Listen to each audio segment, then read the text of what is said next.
you have to be grounded in who you are in order to not drink. I think a lot of people, the issue with alcohol is they get sucked in because of what you're just saying, the peer pressure. They want to, they don't want to look out of place or like they're not socializing. And so, there's a lot of pressure, external pressure that's kind of converging on people to drink, right? And I think unless you're really grounded in who you are, you can kind of resist that and then kind of level up. All right, guys, welcome to another episode of The Report. Today, we are officially in the last month of 2024. And I think we got like 25, 26 days left in 2024. I don't know how the holidays are already upon us, but I am pumped. We got a big holiday event, December 12th, Black Tie here in San Diego. So for any of the listeners, investors, anyone that's listening, that's coming out, excited for it and pumped to close out the year strong, but even more pumped for our guest today. I got a special guest. I got someone who specializes in ADHD and mental health.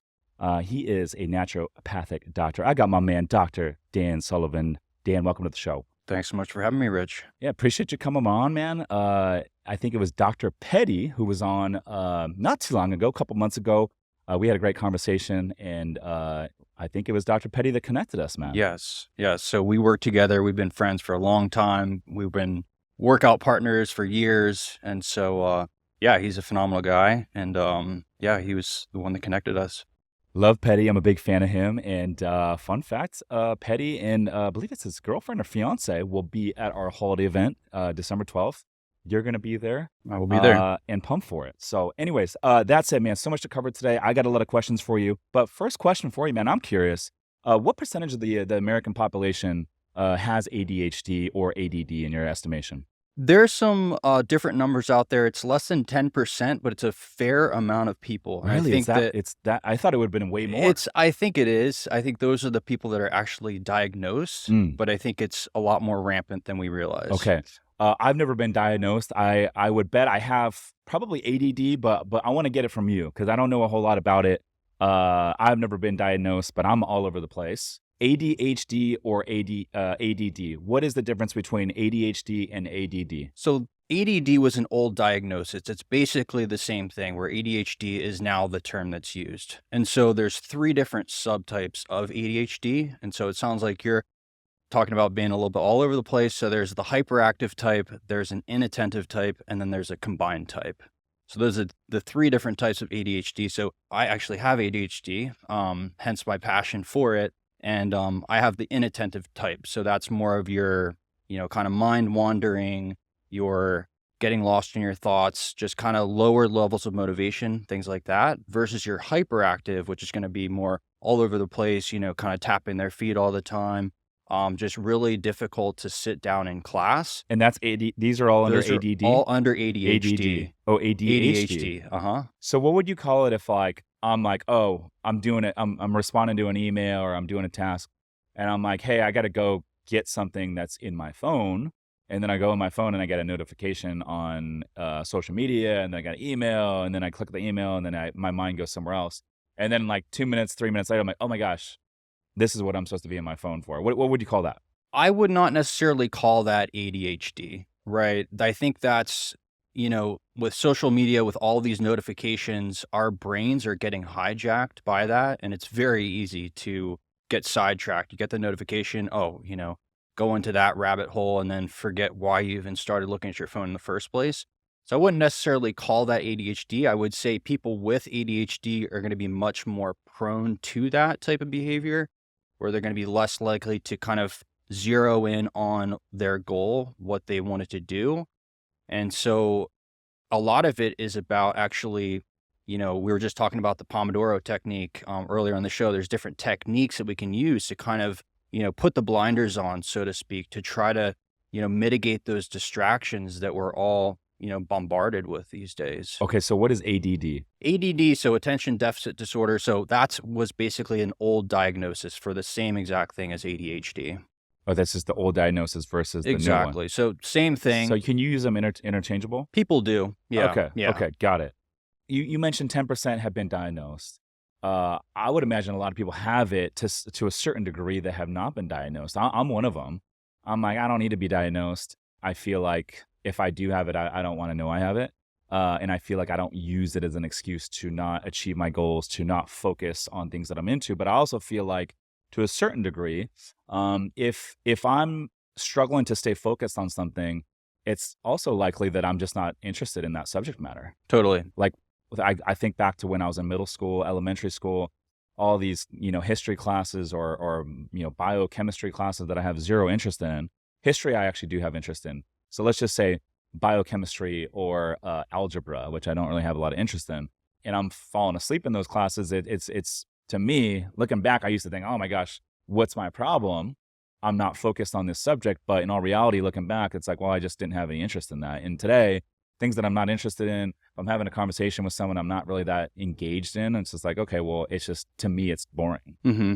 What are your thoughts there? Yeah, I mean, I think there's definitely a spectrum to it, right? It's not so black and white. People want to say, "Oh, I either have ADHD," and I think and I see this all the time in patients that I see, right? There's, more very severe cases, right, where it's just very, inhibiting their quality of life, and then there's people on the other spectrum, someone like myself, where it's more mild to moderate, right, where you can kind of, do these strategies, lifestyle strategies, supplementation that we'll get into in a little bit to mitigate that, to kind of, push you along that spectrum into an area where you're able to function normally throughout the day. So with people with ADHD, yes, that is a characteristic where if something is not engaging, it's, forget about it, right? And I definitely resonate with that in school myself. And that's why I feel like a lot of entrepreneurs do have ADHD. And one of the superpowers of ADHD on the flip side is the ability of thinking outside of the box, not being kind of satisfied with the status quo and doing things differently. And there's a lot of people that are very successful with ADHD because of that. Mm. Why do you think a lot of entrepreneurs have ADHD?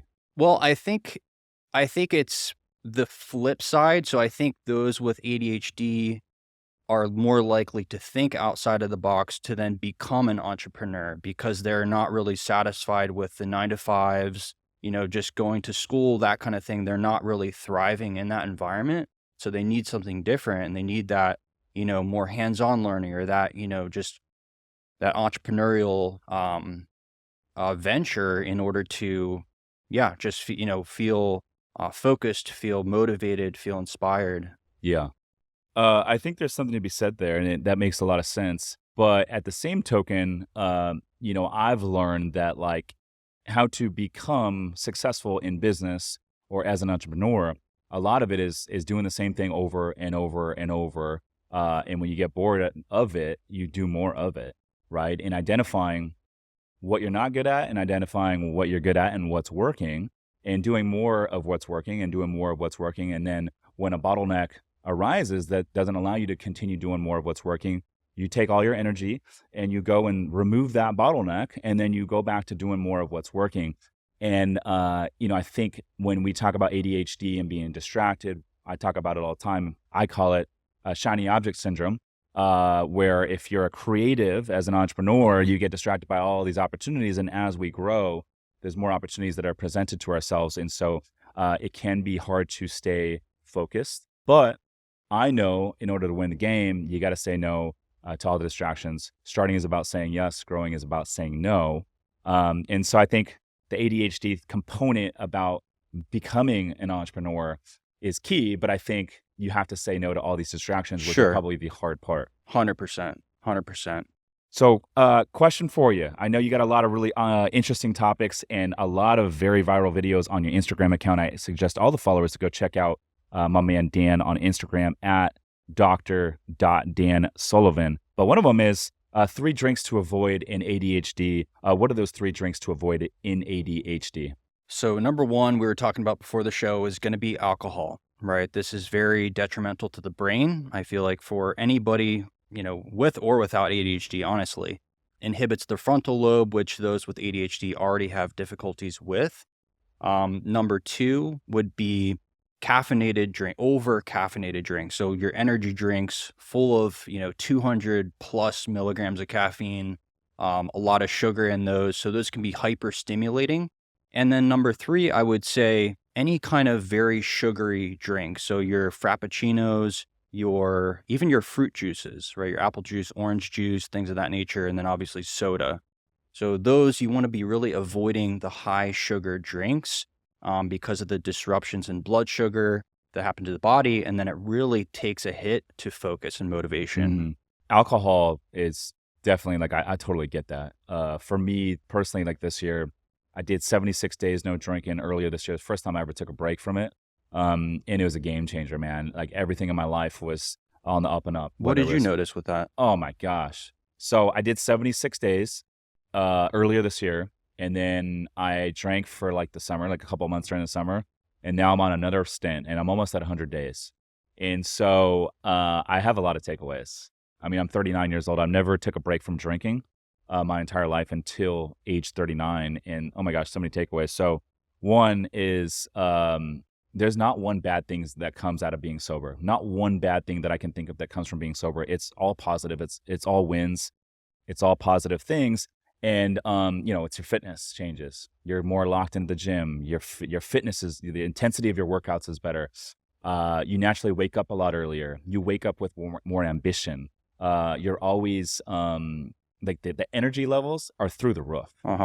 Testosterone levels naturally go up Sure. as well. Sure. And that has something to do with your drive, your ambition. Your sex life is better. Totally. Energy is big. And then in addition to that, like your relationships are better. Your conversations are better. I always thought it's a limiting belief that like, oh, if I'm sober, I can't go out and go out to dinner or go out to a social event if I don't have a drink in my hand. And, I realized that I don't need to have a drink in my hand to go out and socialize and have fun. I literally just get like some soda water with lime. I never liked sparkling water, but I'm into Pellegrino now. And guess what? I go out now, have Pellegrino and lime, and I can socialize, have a great time. And those conversations are so much better now. They're so much deeper. I remember every single part of the night. I haven't had a hangover in almost 100 days. Damn. That's pretty cool, right? Well said. Yeah. Well And said. I love that. so for me, it's been a game changer. And it's interesting because when I was not drinking for the first 76 days, everything was like this: business, fitness, like relationships. I became a better leader. And then when I drank for 2 months in July and August, which is like the best 2 months of the year to drink because we got like summer months, the weather's warm, you got concerts, you got events, you can be out in the water. There's a lot of cool things going on, and the sun goes down later. Those 2 months are probably the only 2 months that I actually would care to actually drink. But anyways, those 2 months, I'm like, everything's slowly dying. I went back to the no drinking, and now I'm almost at 100 days, and everything's on the up and up again. And so I believe, looking back now after these 2 stints, I think my biggest takeaway is that 99.9% of your daily problems can simply be solved by one thing, and that's eliminating alcohol from your life. I would agree with that. Yeah. I would agree with that. It's powerful, dude. I think what you just said speaks volume about your character. I feel like you have to be grounded in who you are in order to not drink. I think a lot of people, the issue with alcohol is they get sucked in because of what you're just saying. The peer pressure, they don't want to look out of place or like they're not socializing. And so, there's a lot of pressure, external pressure that's kind of converging on people to drink, right? And I think unless you're really grounded in who you are, you can kind of resist that and then kind of level up, like you were saying, because I completely agree, health-wise, from a health perspective, alcohol is just really detrimental, especially when, consumed on a regular basis. There's more and more research coming out about that where even any amount, right, is not good for the body. And so, sleep quality declines, growth hormone declines, testosterone hormones take a plunge, as you mentioned. So there's so many negatives of that. And there's so many positives of avoiding it. So I rarely drink as well, maybe drink every couple months, something like that, because we're on the same page. Yeah, you know what, like another big takeaway is like when I did the 76 days of no drinking and then I went back to drinking for 2 months and now I'm almost at 100 days. Those 2 months I went back to drinking in between, bro, it was crazy. My energy levels were like so low.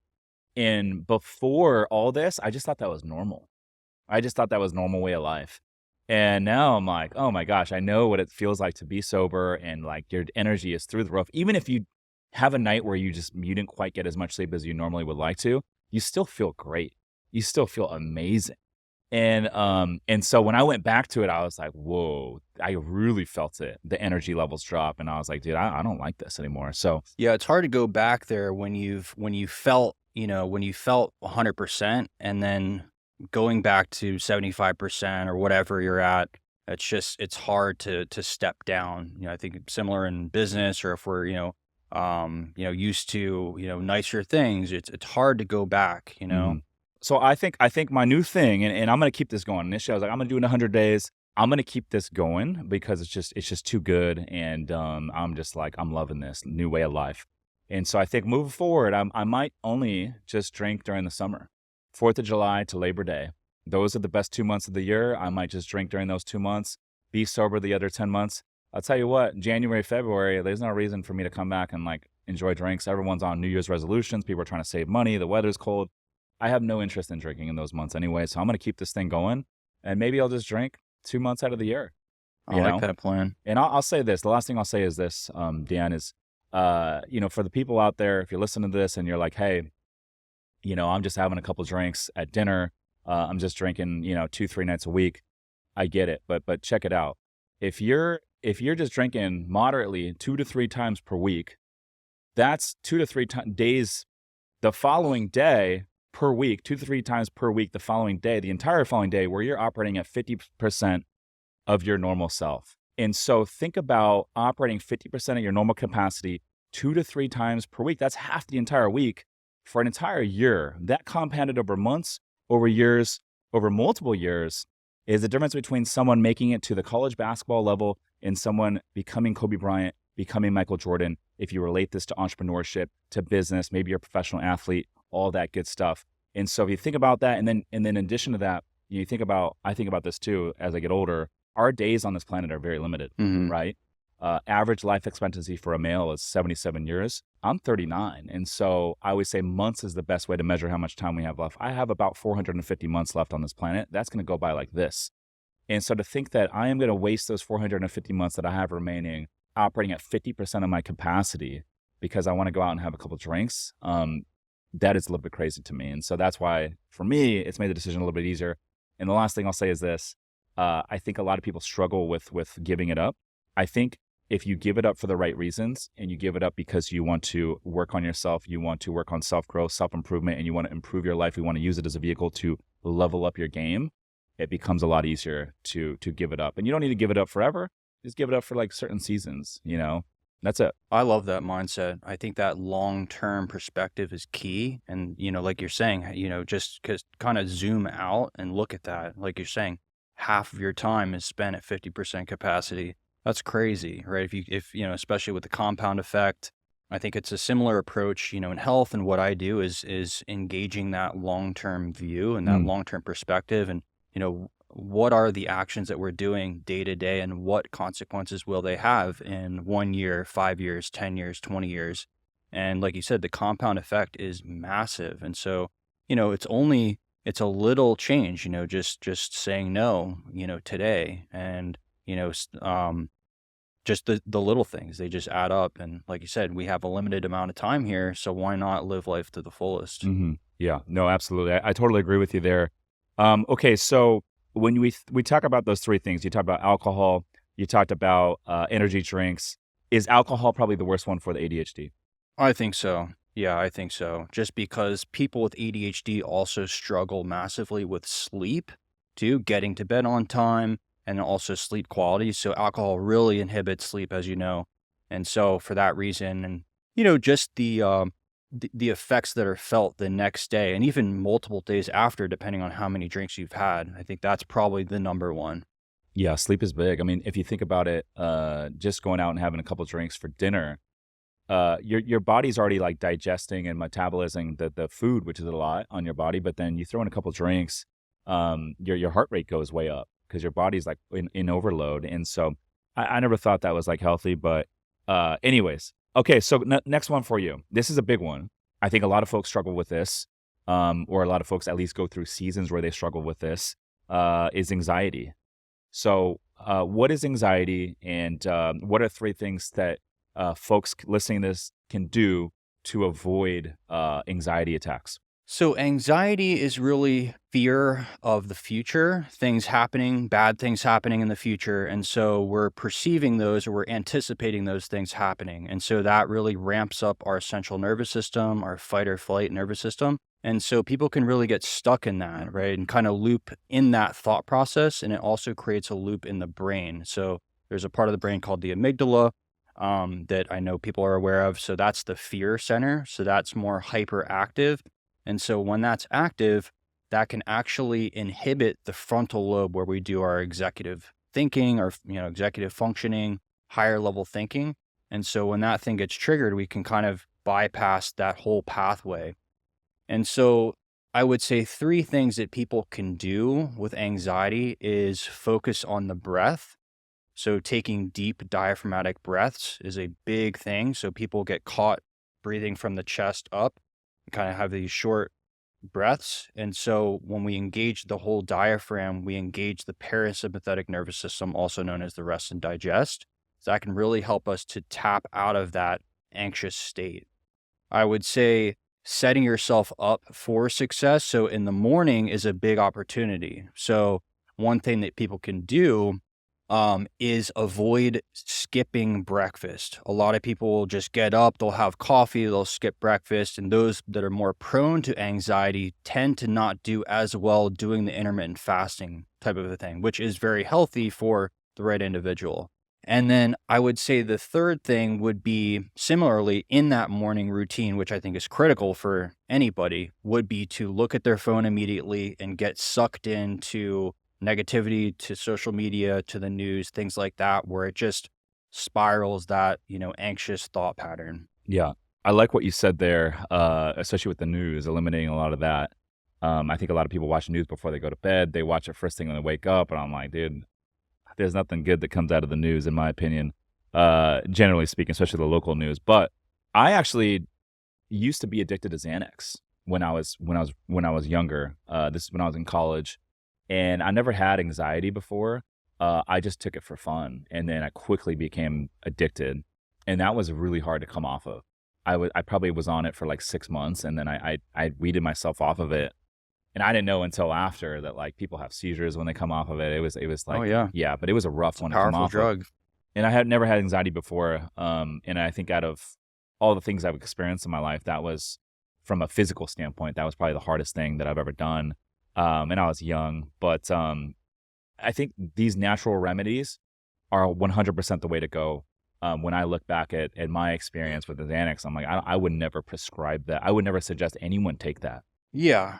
Yeah. You're kind of playing with fire, and not to, poo poo any pharmaceuticals. I think there's a time and a place, right? Some people just are at a place where they need higher level intervention. But the way I practice medicine is really starting with the foundations and getting those things handled and then kind of building on that. So making sure the gut's functioning properly, right? Doing a full panel of blood work, seeing what nutrient deficiencies they might have, all this stuff that can be contributing massively to anxiety, right? And if you miss that stuff, if you never take a look under the hood and figure out what's going on, then you can miss a lot of those underlying things that can make anxiety a lot worse. And so then a lot of times people will get prescribed the medication. Think of that as a very high level intervention on a very unstable foundation. I know you're a big real estate guy. So, if you build on an unstable foundation, right, it's going to fall over inevitably. And so that's what happens a lot of the times is, patients will come in on X, Y, and Z medications, having never, unfortunately, gotten the education, to know what to do or what these natural therapeutics are, right? Yeah. Interesting. Yeah, like when you say, hey, the foundation's broken and then we're going to come in and treat this, it's almost like a Band-Aid. And eventually, that Band-Aid's going to start to wear, and then you're going to have to like put on a new Band-Aid, and that's more Xanax, more prescription. Exactly. And I mean, I think there's a big thing, like big pharma, we'll just put it out there. I think big pharma has an alignment of interest for a lot of Americans to not be healthy, to not go to the gym, to not, work out, eat healthy, and make healthy diet decisions. I don't think they have an alignment of interest for that. But I think a lot of these natural remedies, working out, getting good sleep, going out and getting some vitamin D, some sunlight, being around positive minded people. I think mindset is big. Oh, Like yeah. one of the things that I think Andrew Tate says this, he says, love him or hate him, he says, like, a lot of people say, I can't go to the gym because I'm depressed. And Mhm. it's like, no, you're depressed because you're not going to the gym, Right. and I think it's just a different way to frame it. Yeah, the mindset piece is huge. And the more I do this, the more I see value in that. And, things like the family dynamic and, your perspective, who you hang out with has such a massive impact that, some people could only hang out with different people that are more healthy. And then, Yeah. the effects it just rubs off on them. And so, yeah, I think that's such a powerful perspective to have. If you love real estate investing, passive income, and tax benefits, but don't have the time, my company, Summers Capital, is buying boutique hotels right now. We source the deals, we renovate the properties, and we even handle all the day-to-day management, making it truly hands-off for our investors. If you want to learn more to see if we can help you, visit summerscapital.com/invest to book a call with our team. Again, that's summerscapital.com/invest. Now back to the show. So to circle back, remind me one more time, the 3 things not to do if you have anxiety. What are those 3 things? 3 things not to do. Okay, so not to do would be to breathe very high up in the chest, so chest breathing, so not breathing from the diaphragm. Number 2 would be waking up, not consuming breakfast, so just going throughout your day in a fasted state, drinking coffee, caffeinating in the morning, but not consuming a healthy breakfast. And then number 3 would be looking at social media, the news, and other electronic devices right when you wake up and getting sucked in. Yeah, I love that. And with the social media stuff, this is one hack. I like to turn that stuff off, turn the phone off like 30 minutes, 45 minutes before I'm going to bed. 100%. And then first thing in the morning, I don't get into the social media stuff because it is a huge distraction. And I like to wake up and just like get the day moving, like get those quick wins under my belt. So like the first thing I do, is post to social media. I'll get a post out real quick. Mhm. I'm technically opening the app, but I'm not Yeah. scrolling. And Yeah. I'm just like, hey, let me get a post out real quick. And then I'm like, boom, I'm getting ready to go to the gym. And then I'm off to the gym. And then before you know it, it's like, hey, like it's 8:00 and I already got a post out. I already got a workout in. And then now I'm feeling good and I'm ready to rock the day. I'm ready to attack the day. So for me, that's what works well for me. 100%. And one thing I want to add to that is that, when we talk about social media, it is just such a highly stimulating platform where we're scrolling through videos. Our brains are just not wired for that type of stimulation. And so that will just dump a ton of dopamine. And so when we do that, it's kind of like taking a drug, right? And so we get that high and then what comes after a high is a crash. And so then we're going to be way less motivated to go to the gym, to take care of business like we need to, right? So all those things. So I definitely notice that too. If I very rarely will get sucked in. If it does happen, I notice the entire rest of the day is affected by that. Yeah. Another thing I'll say about, waking up, going to the gym and just really like, moving the needle.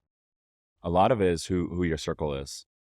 So, I'll give you an example. If you, have a partner at home, maybe it's your spouse, girlfriend, boyfriend, whatever, and your spouse is not into fitness and they're like into sleeping in, well, then you're much less likely to wake up early and go attack the gym and get your fitness on point if your partner is not there, right? On the 100%. flip side, you date someone that is into fitness or prioritizing that sort of stuff. Like right now, my girlfriend, she's not drinking either. Mm-hmm. And I'll give you an example.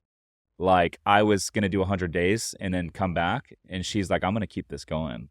Nice. I'm like, okay, well, she's going to keep it going. Yeah, I you're got to gonna keep it going, yeah. right? And so that's an example where my partner is bringing the best out of me, right? And so I think a lot of it is who you're spending your time with. And you can correlate that to a lot of decisions that you make in life. Yeah, definitely. Definitely. I'm very lucky. My girlfriend's also a naturopathic doctor, registered nutritionist. Mhm. And so, Really? yeah. So you guys are always talking Oh shop. yeah. Oh yeah. You Yeah. guys nerd out together. She does a lot of like women's health, women's hormones, which is a whole nother thing. And I'm doing more, ADHD, health optimization, men's health, that kind of stuff.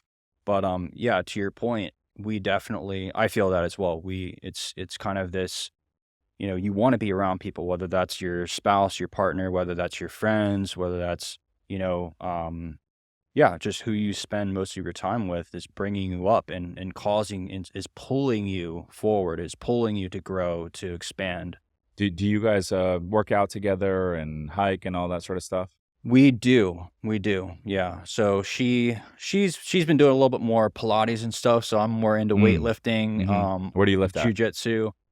So I was at Equinox a little while back, so I live up there in North County, so it's right there. And then I In do jujitsu. jujitsu at Gentle Arts in That's a hell of a Encinitas. sport right there. It is. It is. I love it. Yeah. And that, it's got a great group of guys, which is very I feel like on a different tangent for men, very important to be around other like-minded men that are, very positive, doing their thing and yeah. So, speaking of men's health, you mentioned this before we started recording. Like, it's important to look under the hood, especially after a certain age. I know personally, I just ordered a gene testing kit from like 10x Health, Gary Brecka, Grant Nice. Cardone, and I should be getting that in the mail anytime soon. But I'm gonna take this gene testing kit, and I believe it's just saliva, but it's gonna tell you all the gene breaks and that you have. It's gonna tell you.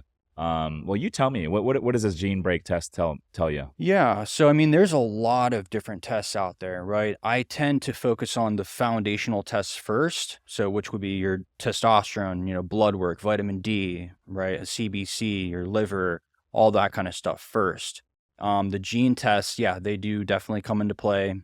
Tested for things like COMT or the gene that you might be familiar with, MTHFR is kind of the most common gene break.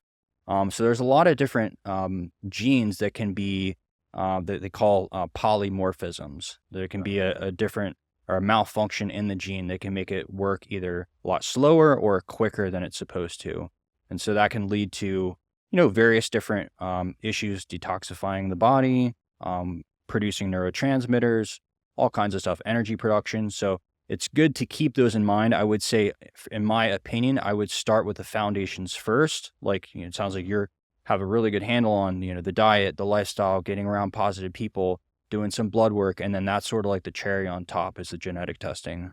Got it. Will the genetic testing tell me what kind of foods I should be eating? I believe so. Yeah, I'm not super in depth with the genetic testing at that level. Most of my patients that I work with, we're still doing foundations, we're doing blood work, we're getting there.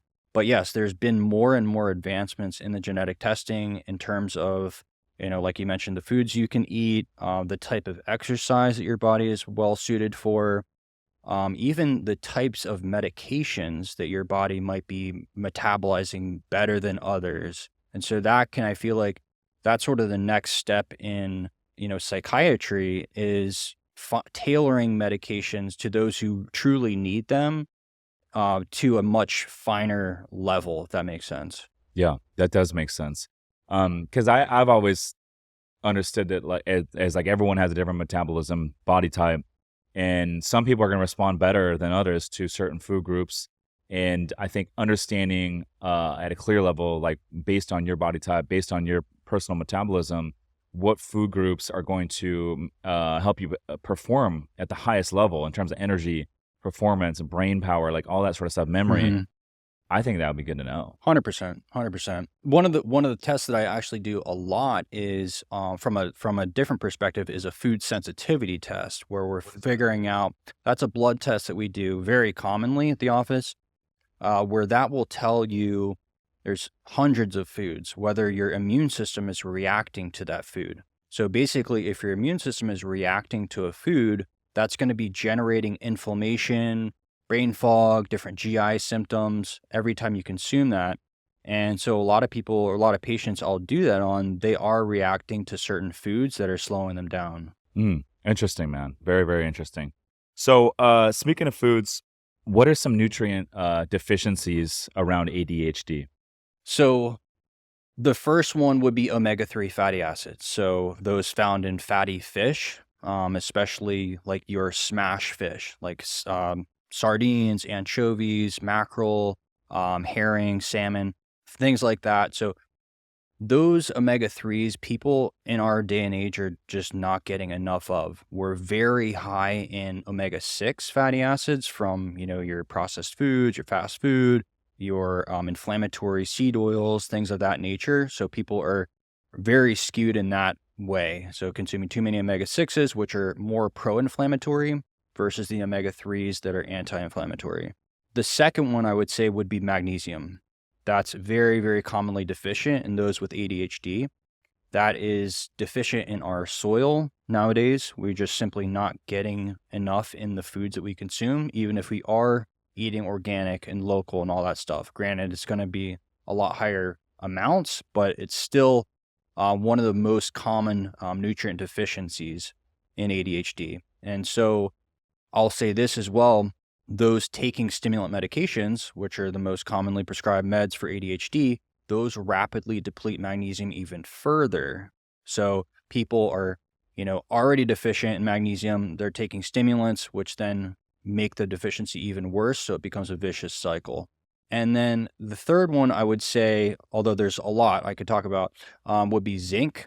So zinc is also commonly deficient. People with ADHD are typically more deficient in that, and that has a huge influence on our ability to make dopamine in the brain. And so that's a very common one that I will supplement, test for and supplement, and people will do typically significantly better on that. What exactly is dopamine and how is it produced?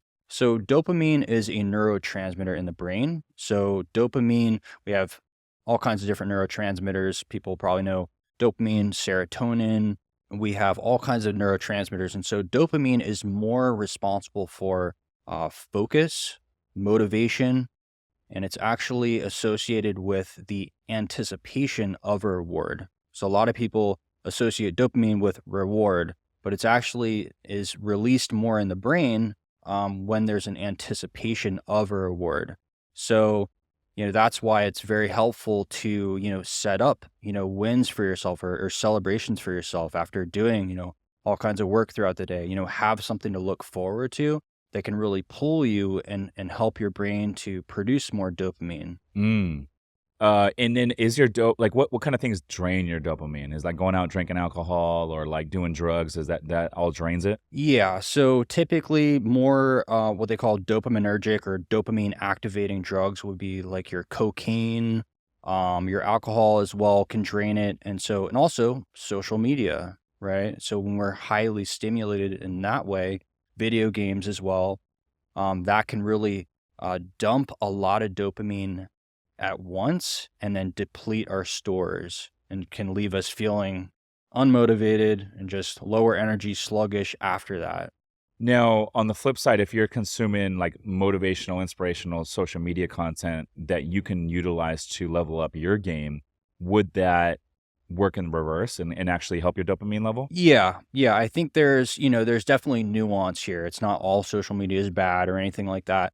It's basically when you get sucked in and are just mindlessly scrolling, that's when, you're just tanking your dopamine. But if you're conscious while you're doing that, you're there to learn, you're focused in on one thing, whether it's like a podcast, long form stuff, or even, if you're just zoned in on that one thing and you're fully conscious doing that, that's a totally different story. And there's so much good stuff, online these days that is motivational, that is inspirational. So yeah, definitely some nuance there. Yeah, I would say for me, happiness stems from growth and progress.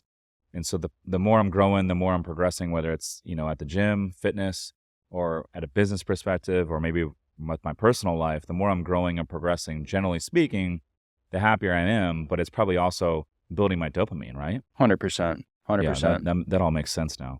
Okay, so I've heard that protein is important for those that have ADHD. Why is that?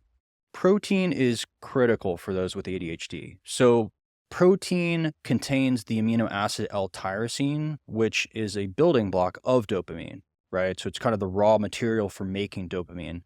So we really need adequate amounts of protein, and we would ideally need that evenly timed throughout the day, right? So, not missing meals throughout the day. Protein also really helps to stabilize blood sugar, which is essential for, focus, motivation, proper energy levels, all that kind of stuff. Protein really helps to stabilize blood sugar. So instead of, consuming a soda or that frappuccino and we're getting these huge spikes and troughs in our blood sugar levels, protein really helps to stabilize that whole curve. And then I would also say protein really helps to increase our satiety or our level of fullness. And so we're a lot less likely, especially those with ADHD, have that more propensity of reaching for unhealthy options if they're in a pinch, if they're feeling hypoglycemic. And so when you're feeling a little bit more full, more stable, more grounded, you're less likely to reach for those quick and easy options for food. Mm. Yeah, I don't know too much about the back end stuff that you just alluded to, but like I know for me personally, like I know when I eat a higher protein diet, I find that I can eat more and my body will still shred fat, which I kind of like. So, anyhow, okay. So next up, what are some foods that you should be consuming and some foods that you should avoid? So, like I mentioned earlier, I would say the foods to consume in ADHD or those in general would be those fatty fish and especially the smaller fish. So the smash fish, the sardines, the anchovies, the mackerel. I know some of these are acquired tastes. I used to hate sardines, but now I love them. So those are going to be fantastic. I would say organic blueberries, so low sugar fruits are going to be great. Very high in antioxidants, proanthocyanidins, which are great, excellent for the brain. And then your green leafy vegetables as well, right? So just back to the basics, getting enough fiber in there, which also really helps to stabilize blood sugar and energy, helps with the function of the gut, which the gut is imperative for mental health, ADHD, just functioning at your best because of the gut brain connection.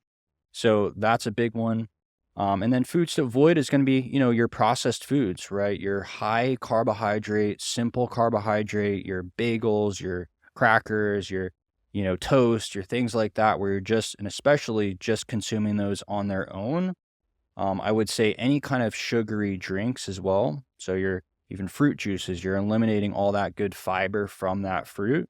And then I would say other foods to avoid would be your lower quality meats. So your factory farmed meats, they're going to be, laden with, unfortunately, hormones, just a lot more of the omega-6 fatty acids than the omega-3s that you want, and something more like a grass-fed beef, the organic chicken, poultry, things like that, or even your venison, game meats. Got it. I want to switch gears here and talk a little bit about sleep schedule and what creates a good environment for healthy sleep, non-healthy sleep. So I guess to start, like I know for me, a lot of just like good sleep is just me waking up early and getting a good workout in, staying busy, staying active throughout the day.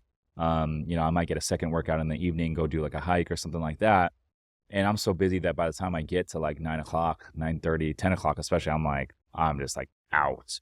And so I always say like, man, if you're like struggling to go to bed early, well, it's like, well, how do you go to bed early? Just force yourself to wake up early the next day. You might be tired, and get a full day in, stay active, keep your schedule busy, get a workout in. And by the time 9 o'clock hits, you're going to be naturally exhausted. So talk a little bit about what creates the best sleep environment. Is it more so what you did the prior 18 hours, or is it more so just having the right ambiance? I think they both matter a lot. I think people more focus on, the nighttime routine as the most important thing. But as you alluded to earlier, one of the most important things you can do is waking up early that day and then getting sun exposure soon after waking up to really lock in your circadian rhythm, your 24-hour biological clock.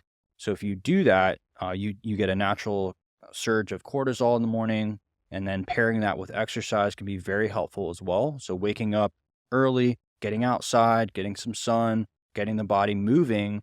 And so that can really set the circadian rhythm to make you more tired at a reasonable hour that night. And so we want to have high light exposure in the morning, exercise, getting the endorphins going, getting the blood flow. And then on the flip side, when we go to bed, some of the biggest culprits of inhibiting people's sleep are going to be that blue light from the phone, from the TV, from the electronics. And so we can either wear some blue blocking glasses, which I recommend a lot because a lot of people just refuse to stop doing that stuff. So that's one way to mitigate that. Or even better yet would be to avoid that stuff entirely, at least an hour leading up to bedtime.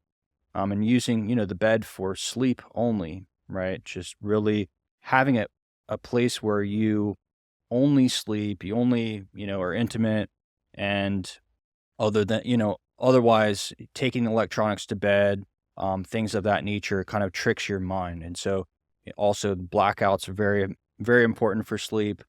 I agree with you there, man. I know for me, what works really well is I gotta sleep cold. So I actually personally set the AC at the thermostat at 62. Nice. I That's got the fan going. okay. But I gotta say the thermostat is in the living room. My bedroom always sits about 4 degrees warmer because it just doesn't have the same ventilation. So it might be 62 at the thermostat in the living room, but in my bedroom it might be sitting at like 66. Gotta have the fan on. Gotta have some cold air, and then I gotta have some sort of sleep noise. So Hmm. I use the app Calm, and I have it's called what is it called? It's called Distant Ocean Surf is my favorite one. It's just like these ocean waves crashing, and that works really well. And I go to bed relatively early for most of the week, and so I'm getting up anyways. Like today, I get up and it's still dark outside, Uh-huh. so I don't need to put the blinds down. And so I kind of like that actually, because if I'm like, oh, sleeping in a little bit, the sun's starting to come up. I'm like, oh, I got to get out of bed. But anyhow, that's what works well for me. If I go sleep in a hotel room or I'm on the road, I still put that app on just on my phone, and it just that white noise. It helps me sleep good. Yeah. Yeah, that mental that kind of trigger too. It's like, "Oh, it's time to sleep now. I got this trigger, I have these routines in place." And those things, all those things can really help, get you to sleep faster. There's supplements out there as well, like magnesium can be a very helpful one before bed to kind of help you wind down, get more quality sleep. So, yeah. Yeah, that's all good stuff. Okay, so a lot of people might struggle with waking up middle of the night, 2 o'clock, 3 o'clock in the morning. They're waking up in the middle of the night and they're like, "Oh my gosh, I can't go back to bed." I've been there before in the past, especially when I used to work shift work. I used to work shift work as an air traffic controller for the FAA, so we'd be all over the place. My sleep schedule would be all screwed up, and so sometimes I would wake up at 3 in the morning and I'd be like, "Oh man, please be 6 a.m." But it's 3 in the morning. I'm wide Wide awake. awake. Yeah. So that's a real thing. What are some things that someone could do to avoid that? Yeah, so I think, that two things that come to mind with anytime I hear waking up wired, Yeah, between 2 to 3, roughly in that area, 1 to 3, depending on when you go to bed. yeah. What does that mean? And so basically, it means that your body is producing a lot of cortisol in the middle of the night for some reason. So there's typically one of two reasons for that. Number one is just simply higher levels of stress throughout the day. I'll even notice it too. If I'm especially stressed that week, I'll find myself waking up at that time. And so, really, our body is dysregulated. Our hormones and our cortisol is dysregulated. And the other thing is going to be blood sugar imbalance. So, if we're, eating that poor diet, having those sugary foods that I mentioned earlier, right, we're not balancing our blood sugar. We're not able to be what's called metabolically flexible, where our body's able to seamlessly shift from burning carbs to burning fat as fuel. And so in the middle of the night, obviously you're not eating. And so blood sugar will drop. And if it drops too much, the body will produce cortisol in order to bring blood sugar levels back up again. And so if you're dysregulated, it will typically overcompensate, bring cortisol will spike, and that's what wakes you up, right? In the morning, it should be spiking. But if it's spiking in the middle of the night, it means that you're either typically stressed or blood sugar is dysregulated. So depending on what's going on, it could be stress management, it could be some meditation, really, having a longer term view of your life, what's going on, and what is stressing you out, what's making you unhappy, right? So figuring that stuff out and taking action to alleviate those things, or from a dietary perspective, balancing blood sugar, eating protein with each meal, really regulating that. And then sometimes eating a little bit before bed, eating a little bit of protein, something Really, like a eating hand. before bed? Yeah, Because so most folks say like, hey, don't eat for like 2-3 hours before you go to sleep. But you're saying you should eat a little bit before. so for most people that don't have that dysregulation, don't eat before bed. I would agree with that, right? You need to fast for a couple hours before bed to get that growth hormone release. So only for people that are really struggling with waking up at that time, you can do that as kind of a band-aid solution where you have a little bit of, like sliced turkey, a little bit of nuts, something like that to just help the blood sugar stabilize as you become more healthy. Mm. Okay. So that's pretty good. So that's the best way to avoid it is just have a little something to eat. I would say so. There's definitely some supplements too that can be helpful. One of my favorites is kind of a mouthful. It's called phosphatidylserine, and that can really help to balance and mitigate the cortisol spikes. It can help to keep cortisol levels more stable. And ashwagandha is another one that can help to reduce cortisol at night. What does that do? Ashwagandha? Ashwagandha, so that's a Sounds like an exotic drug or something. something like that. It is a Ayurvedic herb, Okay. so that's very helpful for, adrenal health, thyroid function, and that helps to bring down cortisol levels and helps to stabilize them. Mm. Yeah. Cortisol levels. Break down for me real quick. What exactly is cortisol levels? So cortisol is our body's stress hormone. So we produce that from the adrenal glands, which sit on top of our kidneys and our back. And so those are going to be firing anytime there's, like I said, if we're hypoglycemic, if we're, our blood sugar dips too low, our body produces cortisol to respond to that, to bring up blood sugar. And then, obviously we produce cortisol in times of stress, right? When we're stressed out at work throughout the day, our body pumps out cortisol in order to basically fuel the body and engage that fight or flight nervous system. Got it. Got it. Interesting. Okay, so 3 things that you would never do in the morning. I know that you got some content around this on your social media. What are 3 things that you would never do waking up first thing in the morning? I would never look at social media, look at my phone first thing in the morning, get sucked into that. I would never start working immediately either. I think I personally like to spend that time. I like to do a meditation first, kind of, just ground into who I am, what I'm about before I start to work. And then I would also never consume some of those higher sugar foods that we talked about earlier, right? Like a piece of toast, a bagel without any protein, or, some juice, things like that to really start the day on the wrong foot of blood sugar and motivation and drive. How important is it to properly hydrate yourself with water and salt first thing in the morning?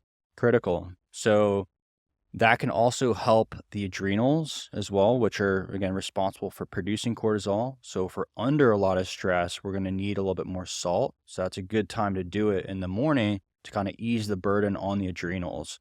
And so a little bit of sea salt, a little bit of, Himalayan sea salt, little lime, water. A lot of people will go right to the coffee, which is dehydrating. And so they're never really, they're going 8 hours without any water, and then they're drinking something that's caffeinated, which is going to be dehydrating. And so, yeah, they're already kind of starting to get the day under the gun. And so, yeah, starting a day with some water, a little bit of salt in there, really good idea. I used to not drink a ton of water first thing in the morning, and I would just like literally just grab coffee, go straight to work type of thing and get after it.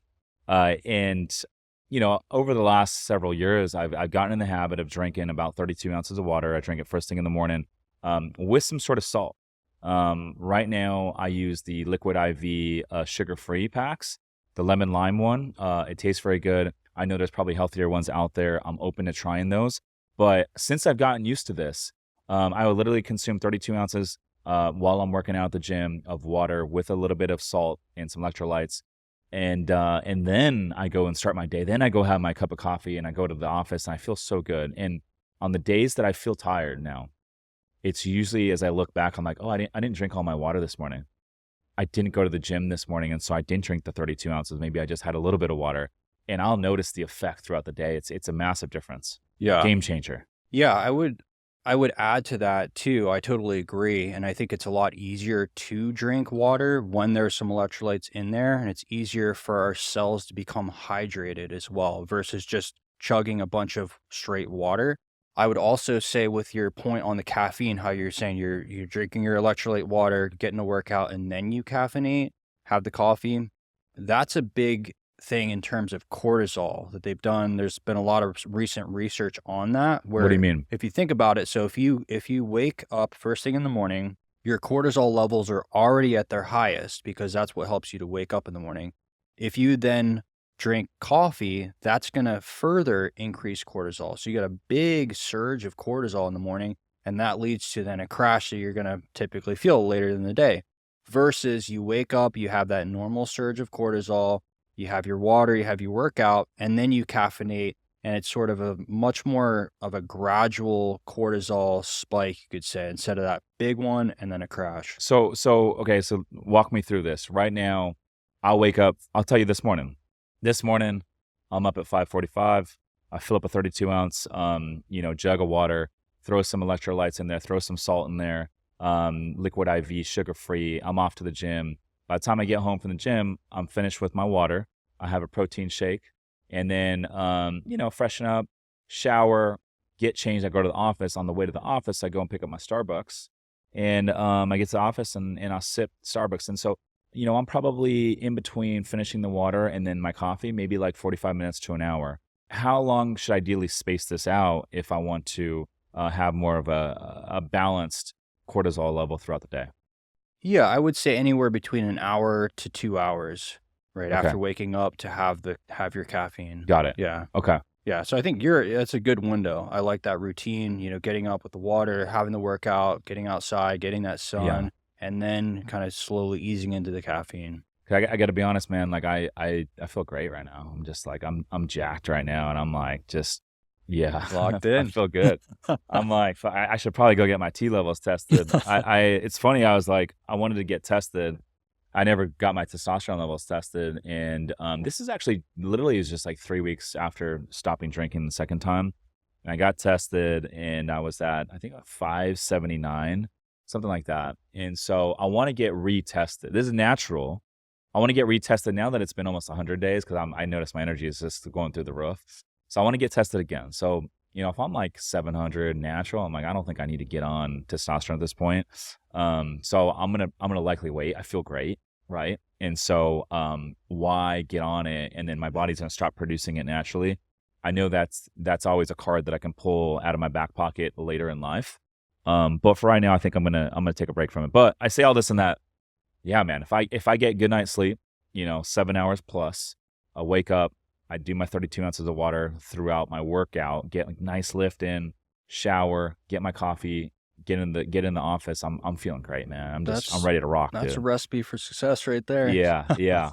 But I think also a lot of the energy is like just because I'm so excited with everything that I'm doing and building. And I always say like one of the best life hacks is like go build something cool.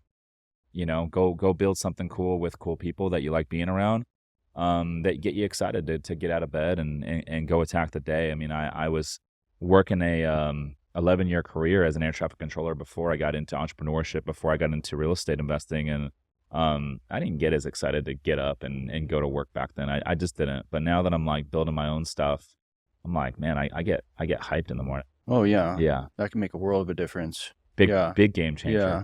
And that probably affects your cortisol levels and Oh testosterone yeah. itself, right? Oh yeah. Yeah, the more I do this, the more weight I put on people's lifestyle, getting outside of just the diet, the supplements, the medications, that kind of world, which is obviously very important. But I think I'm having more and more respect for people we're around. Do we like what we're doing? Do we love what we're doing, each day? Are we excited about it? That stuff, it has far reaching effects on our physiology that I think we're learning more and more about these days. But yeah, such an important point to be stoked, to be excited for what you're doing every day. Yeah. What's the biggest mistake that you see your patients or just everyday people out there making when it comes to mental health and just living a overall healthy lifestyle? That's a good question. I think the biggest mistake that people make in terms of the things that you mentioned is not having that long-term perspective, is Mm, not being able to see outside of their current environment, their current setup. Um, and I think that people can get stuck in that. And whether that's the choices that they're making every day, right? Whether they're drinking every day, whether it's, just, maybe not waking up, maybe not getting after the day. I think getting stuck in that mentality of that short term perspective, that instant gratification, and I think that one of the biggest things that people can do to, upgrade their mental health, their happiness is having that longer term view, having a vision, having a mission for the lives, and having that such a strong mission and vision for your life pull you forward and excite you. So I think that can be a really, really, really important thing, kind of, bigger picture for people. But I think that's one of the most important things for mental health. mm. I can definitely resonate with all of that, just with kind of my journey and, the ups and downs that I've experienced over the last, 5, 10, 15 years, but really the last few years. And so I think for me, like I said earlier at the top of the show, happiness stems from growth and progress. And so I think finding that passion, finding that thing that excites you to get out of bed, is so important, man. And I think it makes a lot of other things that we do become easy because you're working towards that goal every single day. You're moving the ball down the field every single day. I think it's so important, man. How did you, just a quick question for Yeah. you, how did you transition from that career into having the vision? I know you're big into real estate. You walk me through that a little bit. Yeah, man. I was 11-year air traffic controller for the FAA. Loved the career, but I just got to a point where I felt stuck. I didn't feel like I was growing. I was like, man, there's got to be more out of life than this. And right around that time, I overheard a coworker in the break room talking about how he just closed on a fourplex in Cleveland, and I was like, I thought it was the coolest thing ever. I'm like, how did you do that? And so he was like, hey, go read this book and go check out this podcast. And I read the book and I was like, what else can I do? And I just started like consuming this podcast. He was like, go check out this book. And I started reading. I started listening to podcasts on real estate investing. And I just became obsessed. I was like, whoa, I didn't know anything about business or real estate at the time. And it's just like this light bulb moment. Huh. And I was like, oh my gosh, there's a whole new world out I there love that I that. didn't know about. I just became obsessed. And long story short, I cashed out my 401k. That was the only seed money that I had at the time. Bought a couple small apartment deals, 11 unit building in Cincinnati that I bought for $350,000 that I still own today. And then I bought this other deal with that same dude and this other guy that I worked with. The three of us all cashed out our 401ks. We partnered on a 32 unit multifamily apartment deal in Indianapolis. And we like 3x the value of that thing in a relatively short amount of time. Sold it. That was kind of my first big win in the real estate investing space. But anyhow, after I bought those two deals, I was broke. And I like started a podcast. This is my old podcast at the time called The Multifamily Takeoff. It's now called The Real Estate Takeoff. My two old partners still have it.